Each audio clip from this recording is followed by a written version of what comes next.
The betrayal unfolds. Welcome to Twisted Heartstrings. Don't forget to like and subscribe for more amazing stories. Let me know in the comments which city you're watching from. The day everything changed. The rain hammered against my car windows as I sat in the parking lot, staring at the apartment building where my life was about to shatter into a million pieces.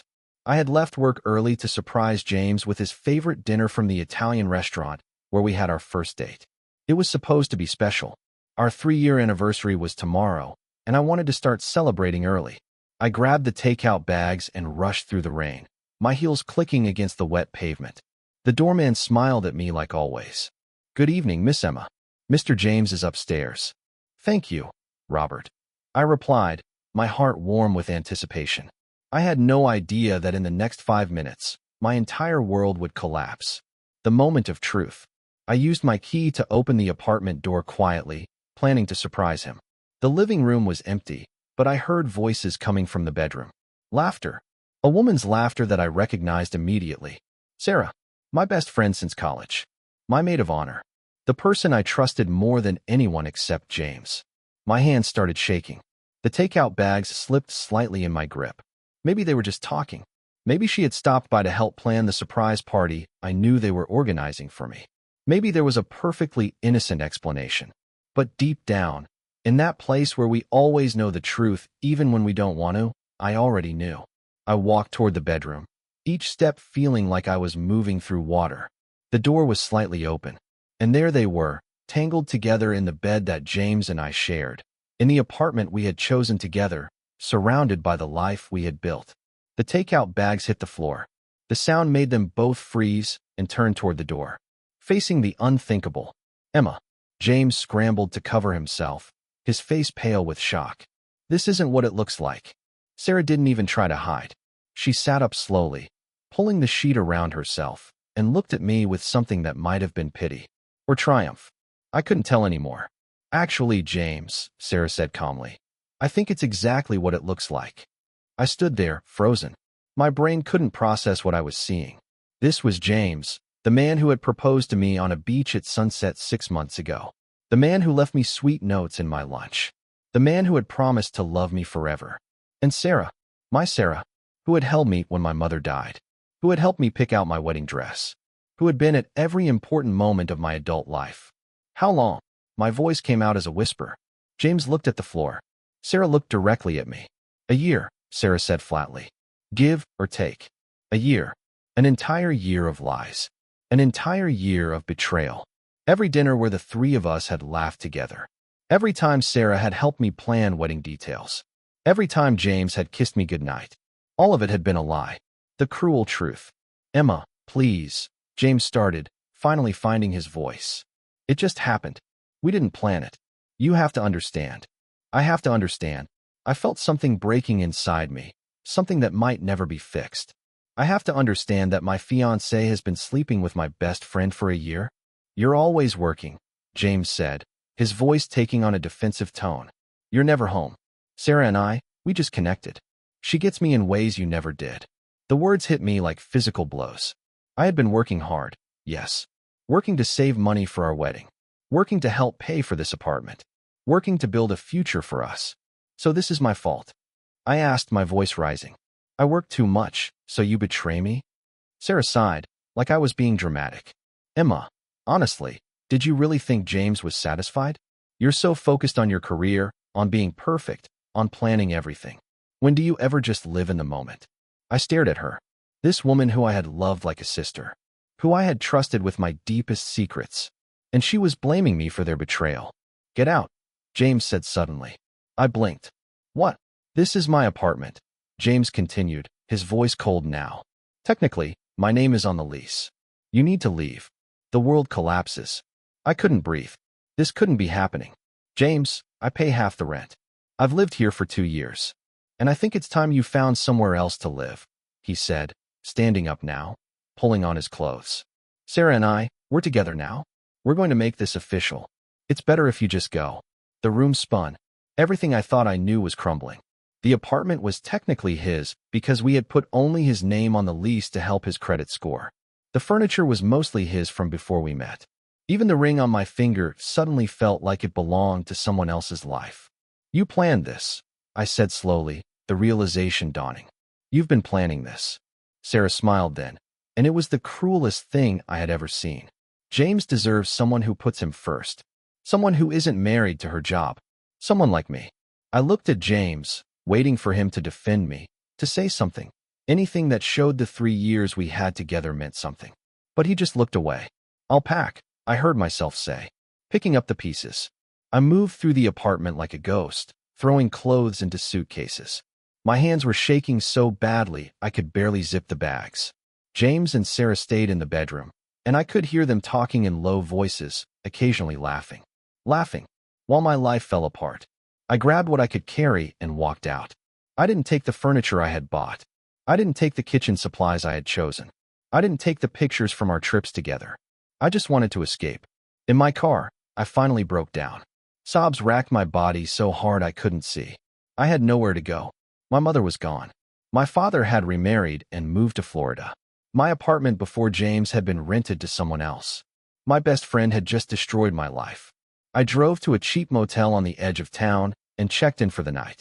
The room smelled like old cigarettes and cleaning products. The bed was hard and uncomfortable. And I lay there, staring at the ceiling, wondering how everything had gone so wrong. The morning after, I woke up to dozens of messages on my phone. But none of them were apologies from James. None of them were Sarah begging for forgiveness. They were from our mutual friends. Apparently, Sarah had already posted on social media about her new relationship with James. She had spun the story to make it seem like James and I had been having problems for months, that they had fallen in love naturally, that I had become too controlling and career-focused. Our friends were taking sides, and most of them were taking James and Sarah's side. Emma was always kind of cold. One message read, sent accidentally to a group chat I was still in. I'm happy James found someone warm like Sarah. I heard Emma never wanted to spend time with him. Another person wrote. She was always at the office. They were rewriting history. They were making me the villain in my own story. I sat in that motel room and realized I had lost everything. My fiancé, my best friend, my apartment, my social circle, even my reputation. The decision. For 3 days, I stayed in that motel room. I called in sick to work. I barely ate. I just lay there, cycling through grief, anger, disbelief, and back to grief again. On the 4th day, I looked at myself in the bathroom mirror. My eyes were red and swollen. My hair was a mess. I looked like a ghost of the person I used to be, and something inside me shifted. I thought about my mother, who had raised me alone after my father left. She had always told me, Emma, when life knocks you down, you have 2 choices. You can stay down and let it win, or you can get up and show life what you're made of. I had stayed down long enough. I picked up my phone and called my boss. Hi, Richard. I know I've been out sick, but I need to talk to you about something. The transfer to the New York office that you mentioned last month, is that still available? Emma, yes, absolutely, Richard said, sounding surprised. Are you sure? That's a big move. I'm sure, I said, my voice steady for the first time in days. I need a fresh start, and I'm ready to take on bigger challenges. The position is yours if you want it, Richard said. When can you start? Give me 2 weeks to wrap things up here, I said. Then I'm all yours. When I hung up, I felt something I hadn't felt since that terrible night. Hope. The plan takes shape. Over the next 2 weeks, I moved with purpose. I found a small studio apartment in Manhattan, sight unseen. I sold what little I had and bought new things. New clothes. New furniture. New everything. I went to the salon and cut my long hair into a sleek bob. I updated my wardrobe from business casual to power professional. I joined a gym and started working out every morning before dawn. I deleted all my social media accounts. Every single one. I didn't want to see James and Sarah's happy posts. I didn't want to see our former friends supporting them. I was done with that chapter of my life. On my last day in town, I had to go back to the apartment one final time. James had texted that I had left some things in storage. I arranged to come when I knew he would be at work. But when I arrived, Sarah was there instead. Emma, she said, opening the door with a smile that didn't reach her eyes. James said you'd be coming by. I'm just here for my boxes, I said, my voice cold. Of course. Sarah stepped aside to let me in. The apartment looked different already. Her things were everywhere. Pictures of her, and James were on the walls. It was like I had never existed. "You know," Sarah said as I gathered my boxes, "I'm actually glad this happened. You and James were never really right for each other. He needs someone who understands him, someone who makes him feel alive." I turned to look at her. "Sarah, I don't care anymore. You two deserve each other." Her smile faltered. "What's that supposed to mean?" "It means that people who betray others will eventually betray each other," I said calmly. "It means that relationships built on lies don't last. It means that I'm done being hurt by either of you." I picked up my boxes and walked to the door. As I reached it, I turned back one last time. "Oh, and Sarah, enjoy the victory while it lasts. Something tells me it won't last long." 6 months later, the New York office was everything I needed. The work was challenging, demanding, and all-consuming. I threw myself into it completely. I worked 12-hour days, took on every difficult project, and proved myself again and again. Within 3 months, I was promoted to senior account manager. Within 5 months, I was leading a team of 10 people. My boss loved my work. My colleagues respected me. I was building something real, something that was all mine. But more than my career, I was building myself. I took art classes on weekends. I learned to speak Italian. I went to therapy to work through the betrayal and understand what I really wanted from life. I made new friends who knew nothing about my past, who liked me for who I was becoming, not who I used to be. I started dating casually. Nothing serious, just reminding myself that I was worthy of attention and affection. I learned to laugh again, to trust again, slowly, to believe that not everyone would hurt me the way James and Sarah had. One evening, I was at a coffee shop near my apartment, working on a presentation for a major client pitch. I was so focused on my laptop that I didn't notice the man standing beside my table until he spoke. "Excuse me, is this seat taken?" I looked up and my breath caught. He was tall, with dark hair and warm brown eyes that crinkled at the corners when he smiled. He wore a well-fitted suit and carried a leather briefcase. "No, go ahead," I said, gesturing to the empty chair. "Thanks. This place is packed tonight," he said, settling in with his own laptop. "I'm Alex, by the way." "Emma," I replied, trying to focus back on my work. But I kept stealing glances at him, and I noticed he was doing the same. After about 20 minutes, he closed his laptop and looked at me directly. "Emma, I know this is forward, but would you like to grab dinner with me?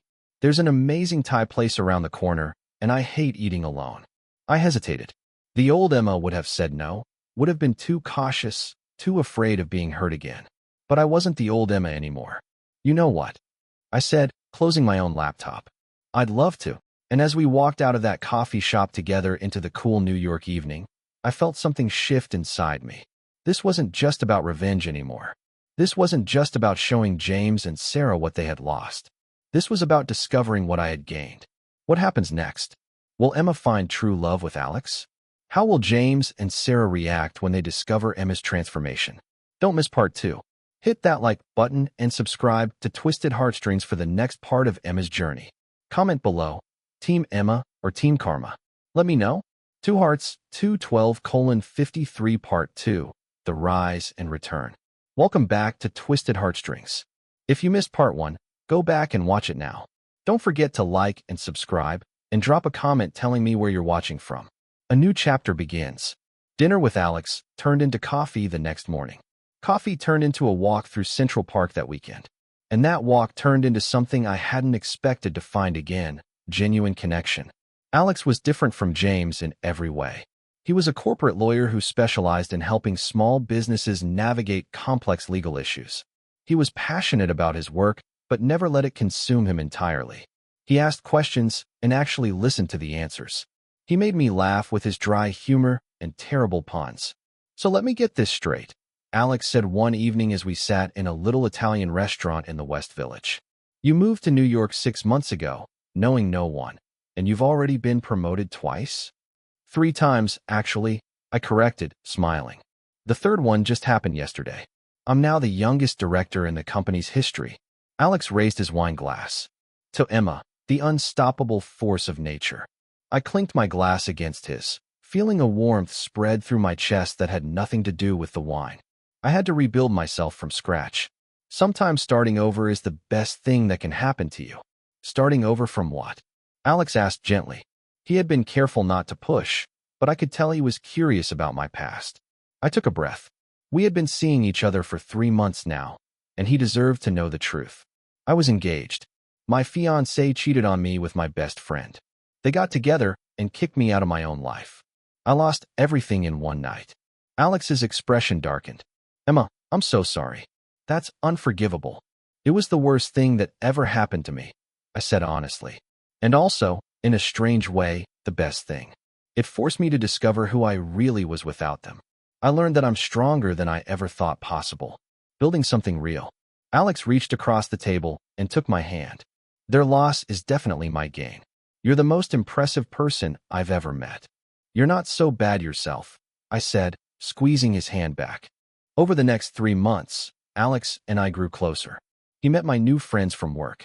I met his family, his warm, welcoming parents who owned a bakery in Brooklyn, and his younger sister who was studying architecture. They embraced me like I had always been part of their lives. Alex never pushed me for more than I was ready to give. He understood that trust was something I had to rebuild slowly. When I had moments of doubt or fear, he was patient and reassuring. Emma, he told me one night as we walked along the Brooklyn Bridge, the city lights sparkling around us. I know you've been hurt. I know you're scared of being vulnerable again. But I want you to know something. I'm not going anywhere. I'm all in with you, at whatever pace you need. I stopped walking and turned to face him. The wind whipped my hair around my face, and he gently brushed it back.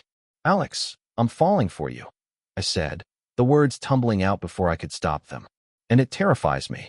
I'm falling for you too, he replied, pulling me close. And it's the best feeling in the world. When he kissed me there on the bridge, with the Manhattan skyline behind us and the East River flowing below, I felt something I never thought I'd feel again. Complete happiness.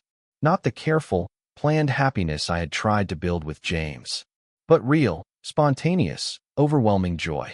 Success keeps building. At work, my career continued to soar. I had just landed the biggest client in the company's history, a tech startup that needed a complete rebranding and marketing overhaul. The project was worth millions and would put our New York office on the map. My boss, Richard, called me into his office one morning with a huge smile on his face. Emma, I have news. The board wants to promote you to Vice President of Client Relations. You'll be overseeing all major accounts on the East Coast. I couldn't believe it. Richard, I've only been here 9 months.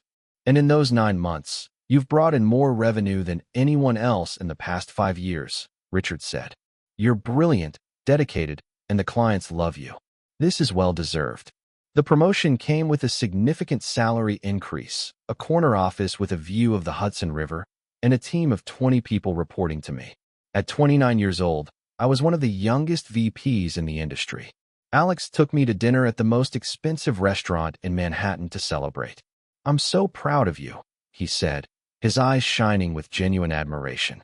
You've built this amazing life for yourself. We've built an amazing life, I corrected. You're part of this now. He smiled and reached into his jacket pocket, pulling out a small box. My heart skipped a beat. Emma, relax, he said, laughing at my expression. I know we're not quite there yet, but I wanted to give you something to celebrate your promotion. Inside the box was a beautiful necklace, a delicate gold chain with a small phoenix pendant. A phoenix rises from the ashes, Alex explained as he fastened it around my neck. Just like you did. This is to remind you of how strong you are and how far you've come. I touched the pendant, tears filling my eyes. Alex, it's perfect. You're perfect. I'm really not, he said with that self-deprecating smile I loved. But I'm perfect for you. And that's all that matters. News travels fast. What I didn't know was that news of my success was traveling back to my hometown. The tech company I had signed was making headlines in all the major business publications. My name was mentioned in articles. My photo appeared in industry magazines. I was being interviewed on podcasts and invited to speak at conferences. Back in my old town, people were starting to notice, including James and Sarah. Sarah saw the article first. She was scrolling through her phone during her lunch break at the small marketing firm where she worked when she came across my face on a business website. Emma Richardson, named VP at Premier Marketing Group, the headline read. Rising star transforms New York office. Sarah's hands tightened on her phone. That couldn't be right. Emma, her Emma. The woman who had been so broken and defeated when she left town. How could she be succeeding like this? She clicked through to more articles, her stomach sinking with each one. There were photos of me at industry events, looking confident and polished in designer clothes. There were quotes from satisfied clients praising my innovative strategies. There was even a video interview where I discussed the importance of resilience and starting over. Sarah called James immediately. "Have you seen what Emma is doing?" James was at his office, a mid-level management position at his father's insurance company. "What are you talking about? Look her up. Google her. Emma Richardson, New York." James did, and his face went pale. "This can't be real. She's a VP? She's on magazine covers." "It's real," Sarah said, her voice tight. "She's doing amazing, James. Better than she ever did with you. Better than either of us."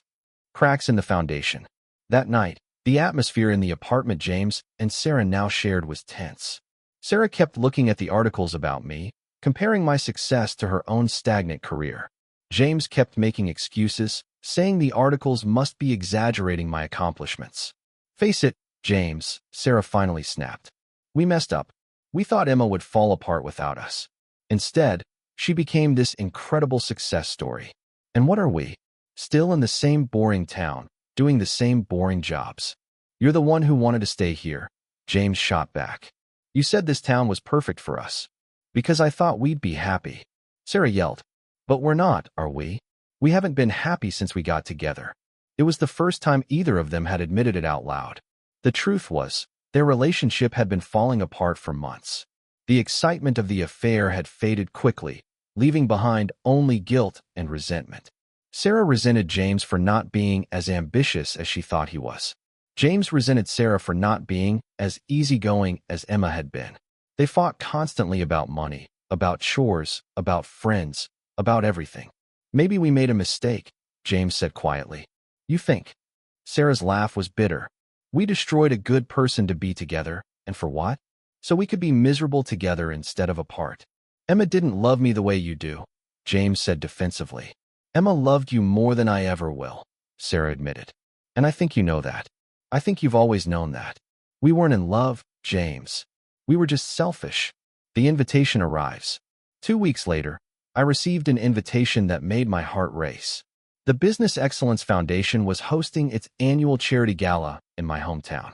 They wanted to honor me with their Rising Star Award for my contributions to the marketing industry and my mentorship of young professionals.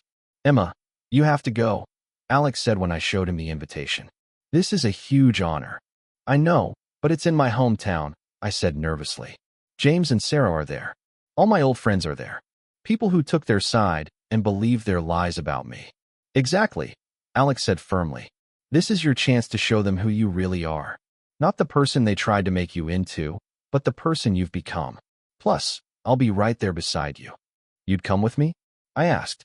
"Emma, I'd follow you anywhere," he said, kissing my forehead. "Besides, I want to meet the people who were dumb enough to let you go. I have some choice words for them." I laughed despite my nervousness. "Promise me you'll behave." "I promise to be on my best behavior," he said with a grin. "Unless they're not. Then all bets are off." I RSVP'd to the gala and booked 2 first-class tickets. I also booked the penthouse suite at the nicest hotel in town. If I was going back, I was going back in style. Preparation mode. The weeks leading up to the gala, I prepared carefully. I hired a personal stylist who helped me choose the perfect dress, a stunning emerald green gown that hugged my figure perfectly. It was elegant, sophisticated, and completely different from anything I would have worn a year ago. I booked appointments at the best salon in New York. My hair was styled in soft waves. My makeup was professional but natural. I looked like the successful, confident woman I had become. Alex bought a new tuxedo for the occasion. "I need to look worthy of standing next to you," he joked. "You always look worthy," I said, adjusting his bow tie. "You're the best thing that's ever happened to me, Alex. I hope you know that." "The feeling is entirely mutual," he replied, wrapping his arms around me. "Are you ready for this?" "I think so," I said. "I'm nervous, but I'm also excited. A year ago, I left that town broken and defeated. Now I'm coming back successful and happy. That's the best revenge possible." "It's not even revenge," Alex pointed out. "It's just living well. And you're living exceptionally well." The night before we left for the gala, I lay awake thinking about what I would say if I saw James and Sarah. I had imagined this moment so many times. The perfect cutting remarks, the devastating put-downs, the triumphant confrontation. But now that it was actually happening, I realized I didn't want any of that. I didn't want to hurt them the way they had hurt me. I just wanted them to see that they hadn't broken me, that their betrayal had been the catalyst for something better. I wanted them to know that I had won, not by destroying them, but by building myself. The return home. The plane touched down on a Friday afternoon. As we drove through the familiar streets of my hometown, I felt a strange mix of emotions. Everything looked the same, yet I felt completely different. "This is where you grew up?" Alex asked, looking out the window at the tree-lined streets and small shops. "This is it," I confirmed. It seems so small now compared to New York.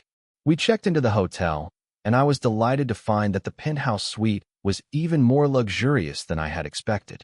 Floor-to-ceiling windows overlooked the entire town. There was a private terrace, a jacuzzi, and a bottle of champagne waiting for us. "Now this is how you make an entrance," Alex said, popping the champagne. To Emma, the woman who turned her pain into power. We toasted and spent the afternoon relaxing before the big evening. I took a long bath, did my hair and makeup carefully, and slipped into my emerald dress.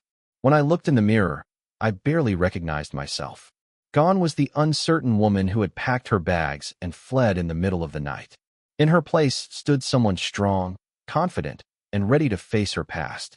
Alex came up behind me and kissed my shoulder. "You are absolutely stunning. You clean up pretty well yourself," I said, admiring how handsome he looked in his tuxedo. As we walked out of the hotel toward the waiting car, I took a deep breath. "Here we go. Here we go," Alex echoed, squeezing my hand. "Remember, you've already won. This is just your victory lap." The grand entrance. The charity gala was being held at the grand ballroom of the historic Riverside Hotel, the fanciest venue in town. As our car pulled up to the entrance, I could see other guests arriving in their formal wear. And then I saw them, James and Sarah, walking up the steps together. Sarah wore a red dress that was slightly too tight, her hair styled in an outdated way. James looked uncomfortable in his ill-fitting tuxedo, tugging at his collar. They looked ordinary, small, nothing like the larger-than-life villains they had been in my memories. "Is that them?" Alex asked, following my gaze. "That's them," I confirmed. "Huh," Alex said thoughtfully. "They look exactly like the kind of people who would make such a stupid mistake." I laughed, some of my tension dissolving. "Come on, let's make an entrance." We stepped out of the car, and I felt every eye turn toward us. Alex offered me his arm, and we walked up the steps together. I held my head high, my phoenix necklace catching the light. Sarah saw me first. Her jaw literally dropped. She grabbed James's arm and pointed. James turned, and the color drained from his face. I smiled at them. Not a mean smile, not a triumphant smile, just a genuine smile of someone who had moved on and moved up. "Hello, James." "Hello, Sarah," I said pleasantly as we passed them. "Lovely evening, isn't it?" And without waiting for a response, Alex and I walked into the ballroom, leaving them standing on the steps in shock. Inside, the ballroom was magnificent. Crystal chandeliers sparkled overhead. A live orchestra played softly in the corner. Elegantly dressed people mingled, drinking champagne and discussing business. Several people recognized me immediately. "Emma Richardson, we've been following your career. Congratulations on your success." Industry colleagues I had met at conferences greeted me warmly. Local business owners who had read about me in the papers wanted to introduce themselves. I was quickly surrounded by people who respected and admired me. And across the room, I could see James and Sarah standing alone, watching everything unfold. Sarah's expression was one of pure envy. James just looked lost. "Ladies and gentlemen," the MC announced, "please take your seats. The program is about to begin." Alex and I were seated at the head table, as I was being honored. As we sat down, I noticed James and Sarah were seated at a table in the back corner, the cheap seats. The irony wasn't lost on me. "Are you okay?" Alex whispered. I squeezed his hand under the table. "I'm more than okay. I'm exactly where I'm supposed to be. The confrontation is coming." What will Emma say to James and Sarah? Will they apologize or attack? Find out in part 3. Don't forget to like, subscribe, and comment with your predictions. Team Emma all the way. 2 hearts, 313:11 part 3. Sweet Revenge, and true love. Welcome to the final part of Emma's story. If you haven't watched parts 1 and 2, go back now. Don't forget to like and subscribe to Twisted Heartstrings. Comment below with your thoughts on how this should end. The awards ceremony. The lights dimmed in the grand ballroom as the awards ceremony began. My heart pounded in my chest as I watched various business leaders receive recognition for their achievements. Alex kept his hand on mine under the table, a steady presence that kept me grounded. And now, the MC announced, we come to our most prestigious honor of the evening. The Rising Star Award recognizes individuals under 30 who have made exceptional contributions to their industry while demonstrating commitment to mentoring the next generation. A slideshow began playing on the large screens around the room, showing my journey over the past year. Photos of me at conferences, leading my team, speaking at universities. There were testimonials from colleagues and clients praising my work ethic, creativity, and leadership. This year's recipient left our community just over a year ago, the MC continued. She arrived in New York knowing no one and having nothing but her talent and determination. In just 12 months, she transformed herself and her career, rising from account manager to vice president of client relations at one of the nation's most prestigious marketing firms. I could feel eyes on me from around the room, especially from the back corner where James and Sarah sat. She has brought in over $50 million in new business, mentored 15 young professionals, and revolutionized how her company approaches client relationships. Ladies and gentlemen, please welcome our Rising Star Award recipient, Emma Richardson. The room erupted in applause as I stood. Alex kissed my cheek and whispered, "Go show them who you are." I walked to the stage, my emerald dress flowing behind me, my head held high. As I accepted the Crystal Award from the foundation president, I looked out at the audience. Hundreds of faces looked back at me with respect and admiration. And in the back corner, James and Sarah looked smaller than ever. The speech that changed everything. "Thank you so much for this incredible honor," I began, my voice steady and clear. A little over a year ago, I stood at the lowest point of my life. I had lost everything I thought defined me. My relationship, my home, my friends, my sense of self-worth. I paused, letting the words sink in. I could see people leaning forward, interested. I could have let that break me permanently. I could have stayed bitter and angry. I could have given up on myself the way others had given up on me. But instead, I made a choice. I chose to see that devastating loss not as an ending, but as a beginning. My eyes found James and Sarah in the crowd. They were both staring at me with expressions I couldn't quite read. The people who betrayed me thought they were taking something from me. They thought they were winning. But what they actually did was set me free. They freed me from a life that was too small for who I was meant to become. They freed me from relationships built on convenience rather than genuine connection. They freed me to discover my own strength. I held up the award, the crystal catching the light. This award isn't just about professional success. It's about resilience. It's about refusing to let other people's choices define your worth. It's about understanding that sometimes the worst things that happen to us are actually redirecting us toward our best life. The audience was completely silent now, hanging on every word. To everyone out there who has been betrayed, abandoned, or underestimated, I want you to know something. Your value isn't determined by people who couldn't see it. Your future isn't limited by people who couldn't appreciate your present. And your happiness isn't dependent on people who chose to walk away. I smiled, feeling tears prick my eyes, but not letting them fall. The best revenge isn't hurting the people who hurt you. The best revenge is becoming so genuinely happy that you forget why you wanted revenge in the first place. It's building a life so fulfilling that their absence becomes a blessing rather than a curse. I looked directly at Alex, who was watching me with such love and pride that my heart swelled. And sometimes, if you're very lucky, the universe sends you someone who shows you what real love actually looks like.